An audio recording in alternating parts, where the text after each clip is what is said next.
In sharp contrast to the cacophony at Monte Carlo are the noises heard at the Spa-Francorchamps circuit in Belgium. Here the cars are in top gear for most of the 8 3/4 mile lap that passes through the countryside and pine forest of the Ardennes. A spectator on the Masta Straight would hear something like this as a Formula One car zoomed towards him at 180 miles an hour, passed, and faded into the distance. In sequence, the cars are a V8 BRM, a V12 Cooper-Maserati, a Ferrari, a Lotus BRM V8, a 16-cylinder BRM, a Brabham Repco V8, a V8 Mclaren Ford, and another 12-cylinder Cooper-Maserati.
The corners at Spa are very, very fast.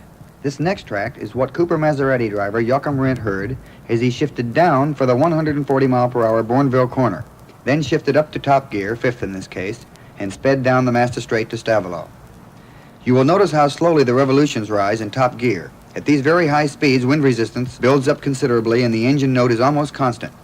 Notice how he backs off just a little for the S-bend near the middle of the straight.